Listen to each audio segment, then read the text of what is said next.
حضور جلال کریں تو محبوب فرمانے لگے میں نے دعا مانگی ہے، اے اللہ اگر میں کسی کو جھڑک دوں تو اتنا ثواب دینا جتنا تو فرض نماز کا ثواب دیتا ہے۔ یہاں یہ بھی ہر زاویے سے، ہر نگاہ سے، میں کیا آپ کو عرض کروں، ہم نے نہ کبھی سیرت بیان کی میری طرح کے لوگوں نے، نہ قوم اس طرح سے سیرت کو پڑھتی ہے۔ سیرت نبوی کا ایک ایک پہلو کبھی کھولا جائے، یہ جو زمانے میں بے چینی پائی جاتی ہے نا، بے قراری پائی جاتی ہے، اور ذہنی انتشار ہے، اور فکری الجھاؤ ہے، اور ٹوٹتی بکھرتی سوچیں، یہ ساری ختم ہو جائیں، ایسا ٹھہراؤ نصیب ہو، جینے کا بھی مزہ آئے اور مرنے کا بھی مزہ آئے۔ اگر حضور کی سیرت مقدسہ کو سمجھا جائے تو محبوب کی زندگی ہر طرح سے کامل ہے، مکمل ہے، اکمل ہے۔ آپ کہیں بھی اور جائیں گے، یہ آج کل موٹیویشنل اسپیکرز کا دور ہے، ہمارے بچے جدید پڑھے لکھے وہ کہتے ہیں میں فلاں موٹیویشنل اسپیکر کے پاس جاتا ہوں، جائیں آپ۔ بہت سارے لوگ ایسے ہیں انہیں کہیں تو وہ باز نہیں آتے، وہ تجربہ کر کے باز آتے ہیں، اور بالخصوص نئی نسل جو ہوتی ہے وہ بزرگوں کے تجربوں سے فائدہ نہیں اٹھاتی، وہ اپنے الگ سے تجربے کرنا چاہتی، اس کا بھی بڑا خطرناک نتیجہ برآمد ہوتا ہے۔ تو کوئی بندہ بھی جو آپ کو موٹیویٹ کرتا ہے نا کتاب و سنت کے بغیر، کوئی بھی آپ کو موٹیویٹ کر رہا ہے، وہ کیا کچھ کہہ رہا ہے، کیا کر رہا ہے، وہ کبھی بھی آپ کو تعلیم صحیح نہیں دے سکتا۔ کیوں؟ اس لیے کہ جو تعلیم وحی الہی کے بغیر ہوتی ہے وہ ناقص ہوتی ہے۔ انبیاء کی تعلیم وحی الہی کے ساتھ، لہذا اگر کوئی آدمی آپ کو موٹیویٹ کرتا ہے کتاب و سنت کے ساتھ، وہ آپ کو درست سمت لے کے جائے گا، ورنہ تو ہر آدمی آپ کو الجھا دے گا۔ میرے بھائی، نبی پاک کا اسوہ حسنہ، ہمارے ہاں لوگوں نے سنت شریعت سمجھ کس کو لیا ہے؟ ہمارے ہاں لوگوں نے سنت شریعت سمجھا ہے صرف پگڑی باندھ لی، بہت عظیم سنت ہے امامہ باندھنا۔ بعض لوگوں کا خیال ہے صرف داڑھی رکھنا، داڑھی بہت عظیم سنت، بہت عظیم سنت، انبیاء کرام کی پسند ہے۔ اور آپ کو پتہ ہے اللہ تعالیٰ نے عورتوں کو داڑھی دی ہی نہیں، یہ مرد کا زیور ہے۔ ہاں یہ مردانہ کام ہے، داڑھی مرد کا زیور ہے۔ اور پھر یہ آپ کے جسم کا حصہ ہے، داڑھی کا وزن کوئی نہیں ہوتا، پوچھ لیں جنہوں نے بڑی رکھی ہے، بے شک ان سے بھی پوچھ لیں، یہ وجود کا حصہ ہے، اس کا کوئی وزن، کوئی پریشانی۔ اور ایک اور بات نوجوانوں آپ سے کہہ دوں چلتے چلتے، بغیر داڑھی کے آپ سونے لگ رہے ہوں تو لوگ کہیں گے پیارے لگ رہے ہو، اچھے لگ رہے ہو، خوبصورت لگ رہے ہو۔ اور داڑھی کے ساتھ اگر کسی کو پیارے لگو نا تو جو تعریف کرے گا وہ تو تعریف ہی بڑی روحانی قسم کی ہے، وجدانی، یعنی آپ داڑھی کے ساتھ اچھے لگیں تو لوگ کہتے ہیں کتنا نورانی چہرہ ہے۔ اب دیکھو اس تعریف کے پیچھے جو جملوں کی ترتیب ہے اس میں حسن کتنا، داڑھی، امامہ، سفید لباس، اور پھر یہ کہ مسواک کرنا بڑی اعلیٰ سنت ہے، میٹھا کھانا بڑی اعلیٰ سنت ہے۔ لیکن یہی 4-5 سنتیں نہیں میرے بھائی حضور کی، یہ بہت بڑا مسئلہ ہے۔ بعض لوگ سمجھ فلاں جی سنت شریعت پہ عمل کرتا ہے، کیا کرتا ہے کہ داڑھی پگڑی والا ہے، وہ خدا کے بندے یہ عظیم سنت ہے، کون اس کا انکار کر رہا ہے؟ لیکن نبی پاک کا تو اسوہ حسنہ ہے، اس کے پیچھے تو پوری زندگی ہے۔ ادھر دیکھو میری، اچھا پھر ایک اور بات، بعض لوگ سمجھتے ہیں میٹھا بولنا صرف سنت ہے اور اخلاق کی علامت ہے، صرف میٹھا بولنا۔ آپ نے ناراض نہیں ہونا، میٹھا تو بعض بندے اپنے مطلب کے لیے بھی بولتے ہیں، وہ کام نکلوانے کے لیے بڑا میٹھا میٹھا بول رہے ہوتے ہیں۔ اور سنو میرے بھائی، صرف میٹھا بولنا ہی سنت نہیں، ہمیشہ سچ بولنا سنت ہے، ہمیشہ صحیح بات کرنا، دیانتدار رہنا۔ تو سمجھتا ہے 4 5 6 8 چیزیں ہی سنت ہیں؟ او خدا کے بندے، نبی پاک کی جو ادا سب سے پہلے دنیا کے سامنے آئی، اور حضور کی جس ادا سے، سنت سے لوگوں کو سب سے پہلے واقفیت ہوئی، شور نہیں پڑ جاتا کسی چیز کا دنیا میں، معاشرے میں فلاں بندہ یہ کرتا ہے، فلاں ایک بندے کا ایک چیز تعارف بن جاتی ہے، تعارف، کوئی چیز لوگوں کے وجود کے ساتھ، نام کے ساتھ سابقہ لاحقہ بن جاتی ہے۔ جو چیز سب سے پہلے جس سے لوگوں نے میرے نبی پاک کا تعارف کیا اور لیا، ادھر دیکھو نوجوانوں میری طرف، جس چیز سے سب سے پہلے حضور کی جس ادا سے لوگ واقف ہوئے تھے وہ تو صادق اور امین ہونا ہے۔ سب سے پہلے لوگ واقف ہوئے تھے کہ ہمیشہ سچ بولتے ہیں، ہمیشہ سچ۔ ملت کا جوان تو لوگوں کو ہنسانے کے لیے جھوٹ بولتا ہے، کوئی فائدہ نہیں، کوئی فائدہ نہیں۔ جھوٹ بولنے کے لیے ڈنگے مارتے ہیں، بڑھ کے مارتے ہیں، میں یہ ہوتا ہوں، میں وہ ہوتا ہوں۔ جھوٹ بولتے ہو، کیوں زیادتیاں کرتے ہو اپنے ساتھ؟ نبی پاک علیہ السلام کی تو پہلی ادا، پہلی سنت جس سے لوگ واقف ہوئے وہ صادق اور امین ہونا ہے، اور لوگ کمزوری دکھاتے ہیں۔ میں آپ سے عرض کروں، آج پتہ ہے میرے ملک کا حال کیا ہے؟ آج اتنے درد میں ہیں لوگ، اتنی تکلیف میں ہیں۔ امیر لوگ تو پیٹرول پہ بحث کرتے ہیں، پیٹرول پہ زیادہ تر وہ لوگ بحث کرتے ہیں جن کی گاڑیاں بڑی ہوتی ہیں۔ غریب پیٹرول پہ بحث نہیں کرتا، وہ تو کہتا ہے کرایہ 10 روپے بڑھ گیا بس کا، کیونکہ اس کو تو بس میں آنا جانا ہے، پیٹرول سے تو اس کا لینا دینا نہیں۔ یہ تو امیروں کی باتیں، تگڑے لوگوں کی باتیں۔ یہ سارا عالم، اس ملک کا سب سے بڑا مسئلہ نہ قانون کا ہے، نہ معیشت معاشرت کا ہے، اس ملک کا سب سے بڑا مسئلہ دیانتداری کا ہے۔ یہاں اگر دیانتداری ہو جائے، سچ بولنے والا، بات کرنے والا سچ بولے۔ اذان سن لیں جی پہلے۔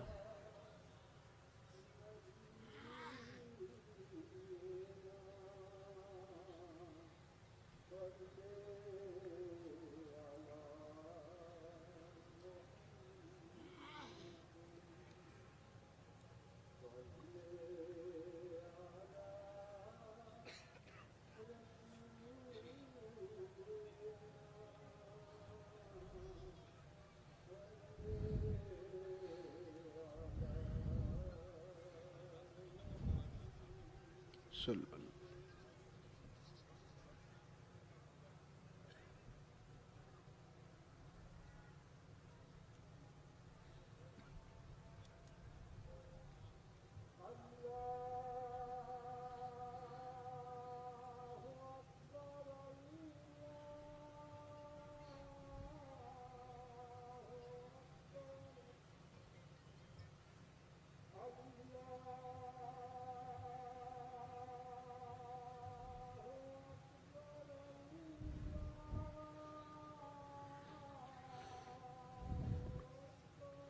اللہ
تو میں عرض کر رہا تھا کہ نبی اکرم صلی اللہ تعالی علیہ وسلم نے ہمیشہ اپنے عمل سے، کردار سے، گفتگو سے لوگوں کو سچائی کی بات بتائی۔ میری ملک کے ساتھ سب سے بڑا ہاتھ یہ ہوا ہے کہ ہمیں نہ ہر ادارے کے بارے میں، ہر شخصیت کے بارے میں، ایک دوسرے کے بارے میں اس طرح کا بد اعتماد کیا گیا ہے کہ کوئی شخص کسی پر اعتماد کرنے کو تیار نہیں ہے۔ کوئی کسی پر اعتماد، آپ کسی کا نام لے لیں، کسی محکمے کا نام لے لیں، مجھے آپ بتائیں پولیس والوں کے بارے میں آپ کی رائے کیا ہے؟ ڈاکٹروں کے بارے میں رائے کیا ہے؟ چلیں بتائیں وابڈا والوں کے بارے میں رائے کیا ہے؟ چلیں آپ اپنی بھی ایک مولویوں پیروں کے بارے میں رائے کیا ہے؟ بس یہی حال کیا گیا، الا ماشاءاللہ بد اعتماد کر دیا گیا۔ ایسا نہیں ہے کہ صرف کسی ایک گروہ، ایک طبقے کے بارے میں بددیانتی کو فروغ دیا گیا، جھوٹ کو۔ آج بھی کسی بھی شخص کو آپ لے لیں، اس کے بارے میں سچائی سے زیادہ جھوٹی خبریں زیادہ پھیلائی جاتی ہیں۔ افواہوں کا دور اپنی زندگی میں جوانوں سچ بولو، دیانتداری کا مظاہرہ کرو۔ اس ملت کا جوان کیسے ترقی کرے گا جس کی ماں کہتی ہے کہ پتر تو سچ ہی نہیں بولتا، تو جاتا کہیں ہے بتاتا کہیں ہے، تو بات ہی ٹھیک نہیں کرتا، کیسے بات سنو؟ نبی پاک صلی اللہ تعالی علیہ وسلم نے جب مختلف جگہوں پہ تبلیغ دین کے پیغامات بھیجے تو ہرقل بادشاہ کو بھی حضور نے پیغام دیا۔ وہ بڑا سیانہ آدمی تھا، سمجھدار تھا، معاملہ فہم تھا۔ اس نے کہا میں کوئی جذباتی فیصلہ نہیں کرتا، کچھ چیزوں کے نا حضور کے بارے میں کچھ چیزوں کے سوالات میرے ذہن میں ہیں۔ اس نے کہا یار یہاں کوئی آیا ہوا ہو نا، مکے کا سردار، لوگ تجارت کے لیے آتے ہیں، کوئی سمجھدار سیانہ سردار وزادار آدمی تو لے کے آؤ۔ ابو سفیان ابھی مسلمان نہیں ہوئے تھے، وہاں گئے ہوئے تھے، اور آپ کو پتہ ہے کہ وہ ہر جنگ میں آگے تھے کلمہ پڑھنے سے پہلے۔ ان کو بلا کے نا لوگوں کو پتہ چلا یہ آئے ہوئے ہیں تو لے جا کے بادشاہ کے سامنے کھڑا کر دیا۔ ابو سفیان کہتے ہیں جب اس نے سوال جواب شروع کیے نا تو ظاہر ہے میں مخالف گروہ میں تھا۔ جب کوئی مخالف گروہ میں ہوتا ہے اس نے تعریف تو نہیں نہ کرنی ہوتی، وہ صرف ہمارے ملک میں رواج ہے کہ لوگ جو پارٹی چھوڑ کے آ رہے ہوتے ہیں اس کی بھی تعریفیں کر رہے ہوتے ہیں، اور جدھر جا رہے ہوتے ہیں پھر اس کی بھی۔ اللہ جانے کیسے اپنے دل کو سمجھاتے ہیں، ضمیر کو مطمئن کرتے ہیں، اللہ ماشاءاللہ۔ ابو سفیان کہتے ہیں میں چونکہ دوسرے گروہ میں تھا تو بادشاہ نے جو بات بھی پوچھی نا میں نے رائے مخالف دی۔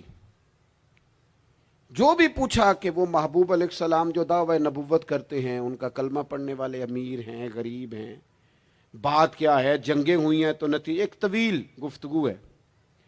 ابو سفیان کہتے ہیں آخر میں بادشاہ نے ایک سوال پوچھا، یہ جوان زیادہ غور کریں گے، سوال پوچھا۔ ابو سفیان کہتے ہیں مجھ سے کہنے لگا وہ جس کریم محبوب علیہ السلام نے دعوی نبوت کیا ہے کیا کبھی انہوں نے جھوٹ بھی بولا ہے؟ ابو سفیان کہتے ہیں میں چپ کر گیا۔ ایک منٹ کے لیے میرے دل میں خیال آیا معاذ اللہ کہہ دوں بولا ہے، پھر میں نے سوچا یہ تو عرب کی وزاداری کے خلاف ہے کہ میں جھوٹ بولوں، اور پھر ابو سفیان کہتے ہیں میرے دل کے کونے سے آواز آئی میں کوئی اور بات کروں گا تو شاید کوئی تھوڑی دیر کے لیے سوچے، اور اللہ کے رسول نے جھوٹ بولا یہ تو مانے گا ہی کوئی نہیں، یہ تو مخالف نہیں مانیں گے، کافر مشرک نہیں مانیں گے۔ بادشاہ کہنے لگا سوچتے کیا ہو، بتاؤ کیا کبھی انہوں نے جھوٹ بولا ہے؟ تو ابو سفیان کہتے میرے ہاتھ میں چھڑی تھی، میں نے اٹھا کے دوبارہ زمین پہ رکھی، میں نے کہا بادشاہ وہ رشتے میں میرے بھتیجے لگتے ہیں، میری ان سے مخالفت ہے، میں ان کے مقابل فوجیں تک لے کے آتا ہوں، وہ ہمارے بتوں کو برا کہتے ہیں، رائے کا اختلاف اپنی جگہ پر، لیکن وہ میرے سامنے پیدا ہوئے میرے بھتیجے ہیں، میں نے انہیں ماں کی گود میں بھی دیکھا ہے، دادا کے کندھوں پہ بھی دیکھا ہے، سیدہ ختیجہ کا دولہا بنے بھی دیکھا ہے، میں نے ان کی گود میں ان کی بیٹیوں کو کھیلتے بھی دیکھا ہے۔ اختلاف اور مخالفت اپنی جگہ پر وہ کریم میرے سامنے پیدا ہوئے اور ان کے مقدس بال میری آنکھوں کے سامنے سفید ہوئے، ان کی زبان سے جو بھی نکلتا ہے حق اور سچ ہی نکلتا ہے۔ وہ اسیر دشمن کی چاہ میں بھی، مخالفوں کی نگاہ میں بھی وہ امی ہے، صادق ہے، معتبر ہے، میرا پیغمبر عظیم تر ہے، کبھی زبان سے جھوٹ نہیں نکلا۔ اللہ آپ کو جزا دے۔ سنیں جی، کچھ خطیب بغیر نعروں کے بھی تقریر کر لیتے ہیں یار، اونچی سبحان اللہ کے بغیر بھی کام چل جائے گا انشاءاللہ۔ آپ خالی سنتے جائیں نہ بھی سبحان اللہ کہیں، پھر بھی گزارا، اثر کرے نہ کرے سن تو لے میری فریاد، اور نہیں ہے داد کا طالب یہ بندہ آزاد۔ میرے عزیز، نبی پاک علیہ الصلوۃ والسلام نے سچ بولا۔ ابو سفیان کہتے ہیں ان کی زبان سے سوائے حق سچ کے کبھی کچھ نکلا، کریں نا تھوڑی پابندی ہم بھی سچ کی، کریں نا۔ اچھا ہم بولتے ہیں سچ، بہت سارے لوگ سچ بولتے ہیں، لیکن وہ دوسروں کے بارے میں بولتے ہیں، اپنے بارے میں نہیں بولتے۔ اس نے اتنا جھوٹ بولا، اس نے اتنی کرپشن کی، فلانے نے یہ کرے، دوسروں کے بارے میں بول رہا ہے۔ اپنے بارے میں سچ بول، اپنے بارے میں، اپنے بارے میں تو بتا تو نے کیا کیا کیا کیا کیا ہے، نہ ادھر ادھر کی تو بات کر، بتا کہ قافلہ کیوں لٹا، مجھے رہزنوں سے غرض نہیں، تیری رہبری کا سوال ہے، تو کہاں تھا، اپنی بات بتا۔ ابو سفیان کہتے ہیں جب میں نے بادشاہ کو یہ بات بتائی نا، تو اس نے چادر کندھے پہ رکھی اور وہ جانے لگا، تو میں نے کہا یار تو نے اتنی باتیں پوچھی، میں نے اتنے جواب دیے، کوئی نتیجہ، بات کا کوئی رزلٹ بھی نکلتا ہے نا، کوئی اینڈ بھی ہوتا ہے، کوئی نتیجہ بتا۔ تو کہتے ہیں بڑے تحمل سے، بردباری سے بادشاہ ہنس پڑا، ہنس کے کہنے لگا نتیجہ تو نکلا ہے۔ کہا کیا نتیجہ نکلا؟ تو کہنے لگا یار جس بندے نے کبھی بندوں سے جھوٹ نہیں بولا، وہ یہ والا جھوٹ کیوں بولے گا کہ میں اللہ کا رسول بن کے آیا ہوں؟ جو بولتے ہی سچ ہیں تو پھر گویا وہ کہہ رہا تھا مان لو کہ یہ بھی وہ سچ ہی بولتے ہیں کہ میں اللہ کا رسول بن کے آیا ہوں۔ ایک تو حضور کی اس اہم ادا کو اپناؤ۔ آپ کو پتہ ہے کسی باپ نے کسی مجبوری سے کبھی کہا ہوگا اپنے بیٹے کو چلے 2 منٹ کے لیے مان لیتے ہیں، کوئی مجبوری ہوگی، اس نے چلے فرض کیا کسی مجبوری کے تحت اس نے کہا تھا اپنے بیٹے کو کہ باہر جو بندہ آیا اسے کہہ دو کہ میں گھر میں نہیں، چلے مان لیا 2 منٹ کے لیے تیری مجبوری تھی، لیکن میں ذمہ داری سے کہتا ہوں تو نے ایک دفعہ اپنے پتر سے کہا تھا نا جھوٹ بول دے میں گھر نہیں، پھر تو ساری زندگی منت کرے گا وہ تیرے ساتھ بھی سچ نہیں بولے گا۔ اتنی بڑی بیماری ہے یہ، گھر توڑتی ہے، گھر، یہ قبیلے توڑتی ہے، رشتوں کو کمزور۔ کیوں جھوٹ بولتے ہو رشتہ کرتے وقت کہ بچہ یہ کماتا ہے یہ کماتا ہے، کیوں جھوٹ بولتے ہو؟ صاف ستھری 2 ٹوک بات کرو۔ اتنا بڑا رشتہ میاں بیوی کا جو اللہ کی نشانیوں میں سے نشانیاں جھوٹ پر قائم کرتے ہو۔ بیٹی کے والدین بھی اللہ ماشاءاللہ جھوٹ بولتے ہیں، یہ دے دیں گے یہ دے دیں گے، بعد میں کہتے ہیں لڑکے والے لالچ کرتے ہیں، آپ نے پہلے لالچ خود پیدا کیا، کیوں کہانیاں سنائی؟ اتنا اہم رشتہ جس کی بنیاد پر سارا گھر چلنا تھا، وہ رشتہ بد اعتمادی پر قائم ہے۔ جب ایک دوسرے پر اعتماد ہی نہیں ہے تو سکون کیسے آئے گا؟ اپنی زندگی میں سچ لاؤ، دولت لانے سے زیادہ ضروری سچ لانا ہے۔ گھر میں مہنگی چیزیں لانے سے بہتر ہے اپنے گھر میں سچ لے آؤ، دیانتداری لے آؤ، گھر بھی بچ جائے گا، قبیلہ بھی بچ جائے گا۔ ذمہ داری سے کہتا ہوں سچ بولو، دیانتدار ہو جاؤ، ملک بھی بچ جائے گا۔ اس امت کا بھلائی اس کام میں ہے، یہ حضور کا اسوہ حسنہ ہے۔ اور تیسری بات، نبی پاک کی سنت صرف مسواک لے کے دان صاف کرنا ہی نہیں، دل صاف رکھنا بھی میرے نبی کی سنت ہے۔ دل صاف رکھنا بھی حضور کا طریقہ۔ دل بڑے بوجھ ہوتے ہیں ہمارے دلوں پر، مفت کی ناراضگی، کوئی لینا دینا نہیں۔ وہ جی فلانے بندے نے نا جی اپنی بچی کی شادی کی یا بچے کی شادی کی، رشتہ دار نے مجھے پوچھا نہیں۔ بھئی آپ کو کیوں پوچھتے، آپ کیا ہیں؟ ان کا گھر تھا، آپ بلا وجہ آپ ناراض ہو کے اپنے گھر میں کیوں پوچھتے؟ آپ کو کس کتاب میں لکھا ہے، کس شریعت میں لکھا ہے، کہاں قانون ہے آپ سے پوچھا جائے؟ وہ فلانے بندے نے میرے بارے میں بات کی ہوگی، اور یار تو اتنا اہم نہیں ہے ساری دنیا تیرے خلاف باتیں کرے، تو مفت میں ٹینشن لے گیا ہے۔ وہ جو 2 بندے دور کھڑے ہیں وہ کوئی اور بات کر رہے ہیں، تیری نہیں کر رہے۔ مفت میں اپنے دلوں میں بوجھ، مفت میں بدگمانیاں، اور جی فلانا بندہ امیر ہو گیا، کیسے ہو گیا؟ یہ تیری ڈیوٹی ہے، تیری ذمہ داری ہے۔ میرے اعلیٰ حضرت فاضل بریلوی رحمت اللہ لکھا ہے، حسد کرنے والا بندے پر اعتراض نہیں کرتا، حسد کرنے والا اللہ تعالیٰ کی تقسیم پر اعتراض کرتا ہے۔ معاذ اللہ ثم معاذ اللہ۔ وہ تو کہہ رہا ہے اسے نہیں ملنا چاہیے تھا، مجھے ملنا چاہیے تھا۔ آپ جب اتنی زیادہ عداوتیں پیدا کر لیتے ہیں، آپ کیوں نہیں اس چیز سے خوش ہوتے جو نظام میرے رب نے بنا دیا ہے؟ اتنی بڑی اللہ کی مخلوق ہے، لیکن ہمیں لوگ اچھے ہی نہیں لگتے۔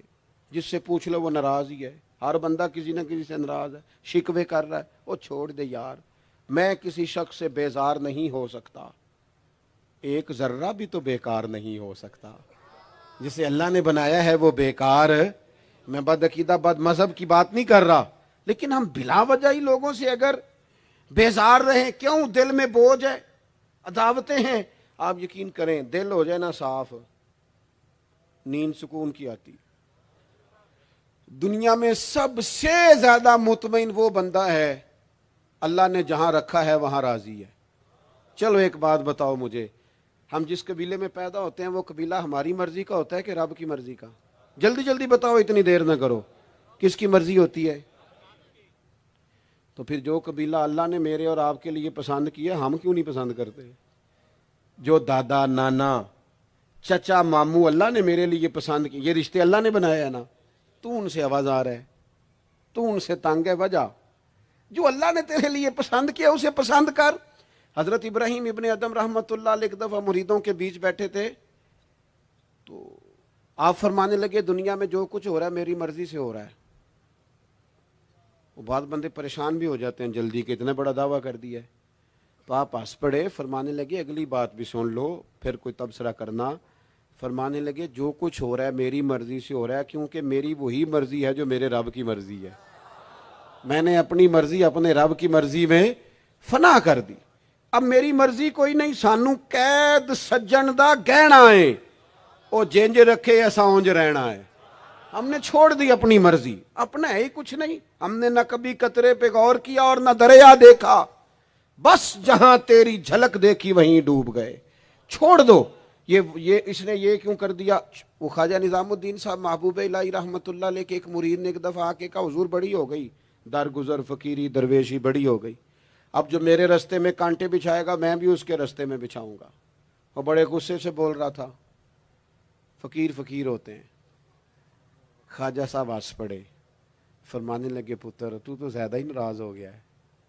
کہنے لگا نہیں حضور، ہمیں کچھ کرنا نہیں آتا، ہمیں بھی سارا ہی پتہ ہے، سٹ تے پکھڑا کوار گندل اسی اور بھی بوٹیاں جاننے ہاں، ہمیں بھی سارا ہی پتہ ہے، نمٹ نہیں لینا۔ سویرے جو ہمارے رستے میں کانٹے بچھائے گا سویرے اس کی گلی میں بھی بچھے ہوں گے۔ تو حضرت محبوب الہی فرمانے لگے پتر آدھے رستے میں تیری ضد میں وہ کانٹے بچھا دے گا اور آدھے میں تو اس کی ضد میں بچھا دے گا، تو پھر تو جو عام راہگیر ہوں گے ان کے بھی پیر زخمی ہوں گے۔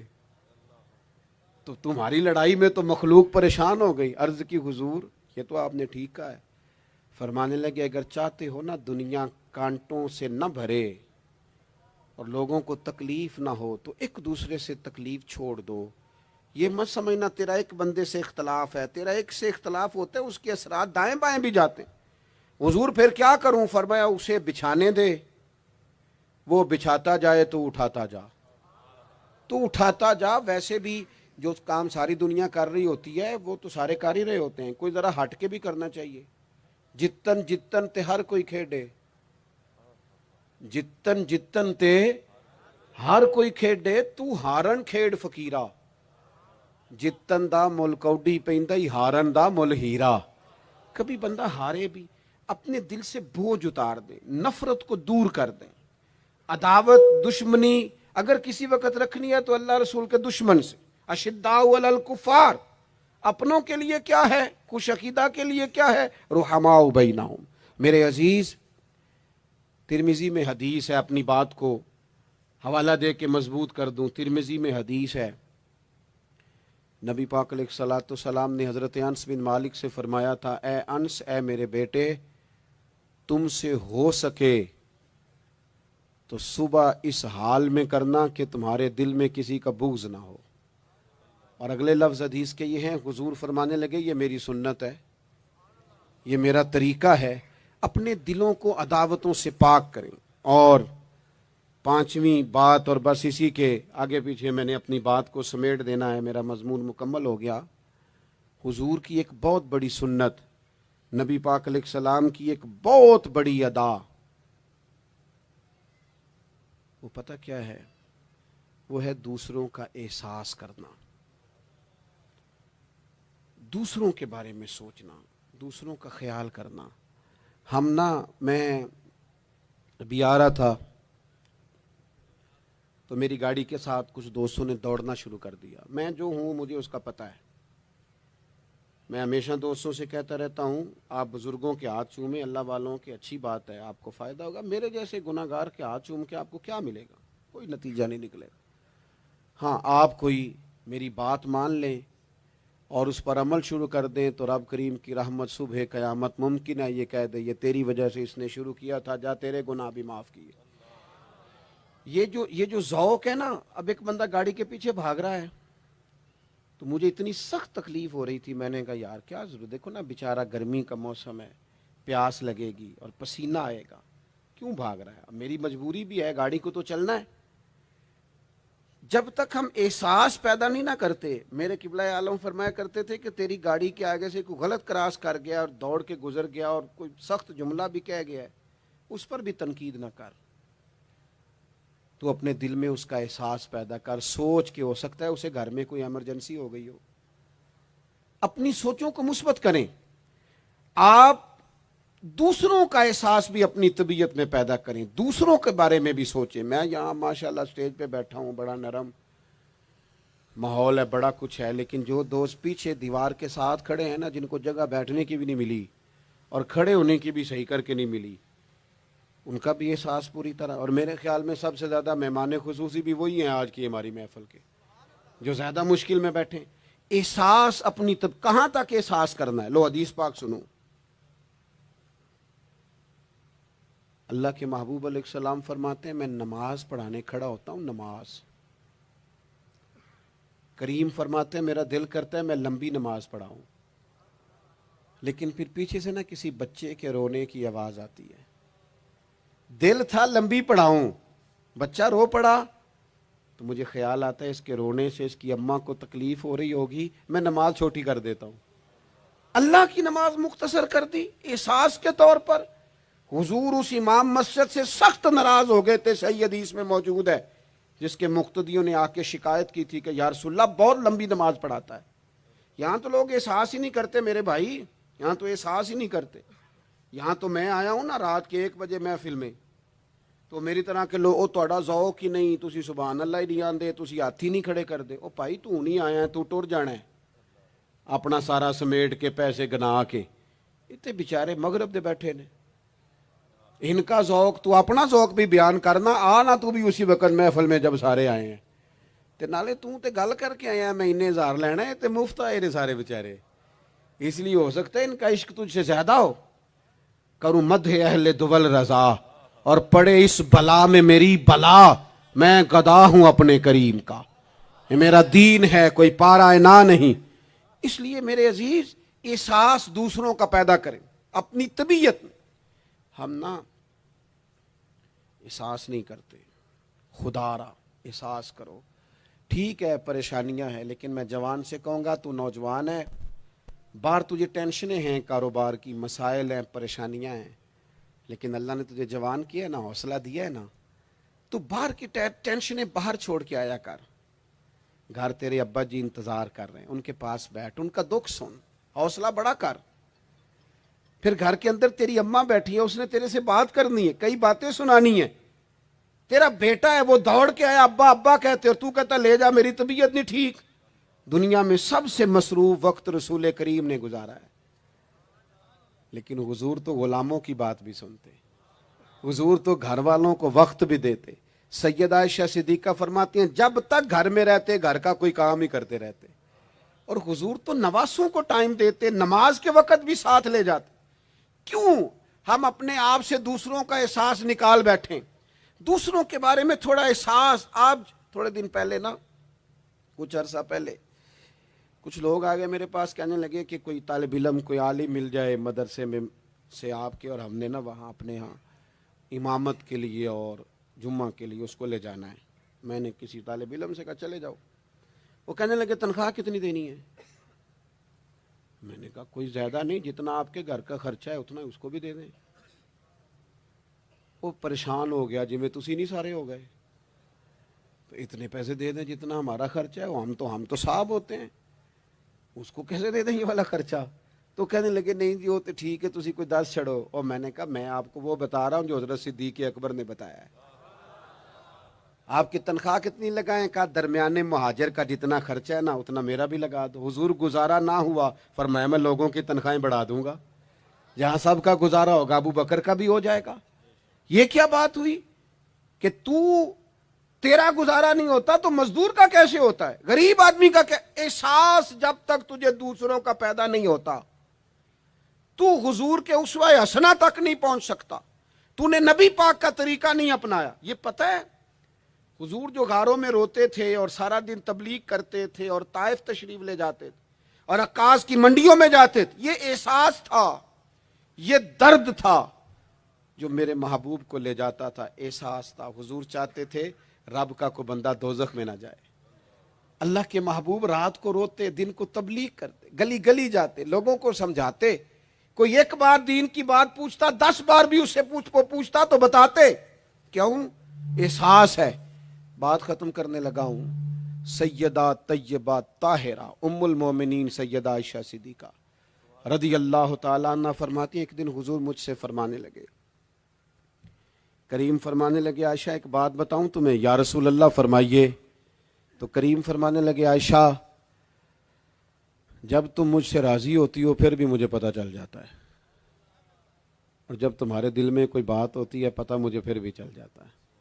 کہتے میں نے جلدی سے عرض کی حضور میں اور آپ سے ناراض، تو فرمایا بتاؤں پھر؟ حضور بتائیے۔ فرمایا عائشہ کبھی کبھی قسم اٹھاتی ہو؟ یا رسول اللہ اٹھاتی ہوں۔ فرمایا جب ہوتی ہو نا مجھ سے راضی تو کہتی ہو مجھے محمد مصطفیٰ کے رب کی قسم، اور جب تمہارے دل میں کوئی بات ہوتی ہے تو پھر کہتی ہو حضرت ابراہیم خلیل کے رب کی قسم۔ پھر حضرت جناب عائشہ صدیقہ کہتی ہیں میں تمہیں بتا نہیں سکتی لوگوں میرے دل کا عالم کیا تھا یہ بات سن کے۔ یا رسول اللہ آپ لفظوں سے احساس کا پتہ کر لیتے ہیں کوئی سوچ کیا رہا؟ یہاں تو گھر والے پورا احتجاج کریں۔ احتجاج میں ایک دفعہ کہیں کھانے کے لیے گیا تھا تو میں نے کہہ دیا کھانا بڑا اچھا پکا ہے۔ ایک آدھ اور بزرگ سے بھی میں نے وہ بات سنی تھی، پھر وہ پریکٹیکلی میرے ساتھ ہوں، میں کھانا بڑا اچھا ہے جی۔ تھوڑی دیر کے بعد نا گھر کے اندر سے رونے کی آواز آنے لگی۔ تو مناسب تو نہیں ہوتا کسی کے گھر کے مسئلے میں ایسی بات پوچھنا، لیکن وہ جب ماحول زیادہ ہی بڑا تو میں نے میزبان سے کہا کہ خیر تو ہے گھر میں سب ٹھیک ہے؟ تو کہنے لگے آپ کی وجہ سے رو رہے ہیں۔ میں نے کہا کہنے لگے آپ نے بڑی تعریف کی ہے نا، کھانا بڑا اچھا پکا ہے۔ تو میری بیوی ہے تو عزیزوں میں سے پر وہ گھر غریب ہے۔ اس نے کہا 14-15 سال ہو گئے اس گھر میں کھانا پکاتے، آج تک نہیں کسی نے کہا اچھا پکا ہے۔ میں غریب کی بیٹی ہوں، آج وہ تعریف سنی ہے تو دل کسی اور طرف ہی چلا گیا ہے۔ اتنا بھی احساس نہیں جو صبح سے گرمی میں کھڑے۔ آپ کو پتہ ہے نبی پاک نے کبھی کھانے میں نقص نہیں نکالا تھا۔ سیدہ عائشہ کہتی ہیں پسند ہوتا تو کھا لیتے ورنہ چھوڑ دیتے، کبھی عیب تو ہنڈیا پھینک دیتا ہے۔ آنا گرمی میں تو بھی کھڑا ہونا، جہاں اماں کھڑی ہے، بیوی کھڑی ہے، بہنیں کھڑی ہیں، کھڑا ہونا 10 منٹ تو بھی۔ احساس ہی نہیں، صرف اپنا ہی پتہ ہے۔ سیدہ عائشہ صدیق یہ حضور کا اسوہ حسنہ ہے۔ یہ طریقے اپناؤ زندگی میں، 4 5 8 چیزوں کو فقط سنت نہ سمجھو، یہ وسعت ہے حضور کے اسوہ نور میں۔ سیدہ عائشہ کہنے لگی، کریم فرمانے لگے تم قسم اٹھاتے حضرت ابراہیم کا نام لیتی ہو تو میں سمجھ جاتا ہوں۔ جناب عائشہ کہتی ہیں بس دل مچل گیا، کیفیت اور کی اور ہو گئی۔ میں نے کہا حضور پھر مجھے قسم ہو محمد عربی کے رب کی، میرے لبوں سے آپ کا نام ہی جاتا ہے، میرے دل میں آپ ہر وقت موجود رہتے ہیں۔ میرے عزیز کچھ باتیں آپ سے میں نے عرض کی، میں اپنی گفتگو پھر دہراتا ہوں۔ ایک تو حضور کی زندگی کامل ہے، مکمل ہے، اسے پڑھو۔ جس زاویے سے ہنسنا بھی با کمال ہے، رونا بھی بڑا قیمتی ہے۔ جس زاویے سے پڑھو گے کمال ہی کمال۔ اور پھر حضور کا اسوہ حسنہ پوری زندگی پہ لاگو کرو۔ ایک تو سچ بولیں، بددیانتی کبھی نہ کریں، جھوٹ کبھی نہ بولیں، اور اپنے دلوں سے سارے حسد، بغض، عداوتیں، دل دریا سمندروں ڈونگے، کون دلاں دیاں جانے، تے 14 طبق میرے دلے دے اندر میں تمبو وانگوں تانے دل میں گنجائش پیدا کریں. اور آخری بات آپ سے یہ عرض کی ہے، دوسروں کا احساس پیدا کریں. دوسروں کے لیے ہم اس دین کے ماننے والے ہیں جس میں سے آبا زخمی حالت میں میدان میں زخموں سے چور بھی پڑے ہونا تو پھر بھی کہتے ہیں پانی میرے بھائی کو پلا دو. پانی اس دین کے ماننے والے ہمیں نا خود غرض کیا گیا ہے، اپنی اپنی پہ لگا دیا گیا ہے. بانٹنا شروع کرو گے نا، بانٹنا، اس میں صفائی بھی ہے، برکت بھی ہے. اور جو بانٹتے ہیں ان کے خزانے خالی نہیں ہوتے، انہیں اللہ تعالیٰ بھی فرماتا ہے. پھر ایک دفعہ دعا کرتا ہوں اللہ تعالیٰ احباب کی کوشش کو اپنی بارگاہ میں قبول فرمائے. حضرت قبلہ پیر صاحب دامت برکاتہم العالیہ آستان عالیہ سالکاباد شریف سے آپ تشریف لائے، آپ نے صدارت بھی فرمائی اور ہم سب کے لیے دعا بھی فرمائیں گے. اللہ تبارک و تعالیٰ اس بزم نور کو قبولیت کا درجہ عطا فرمائے. وما علینا الا البلاغ.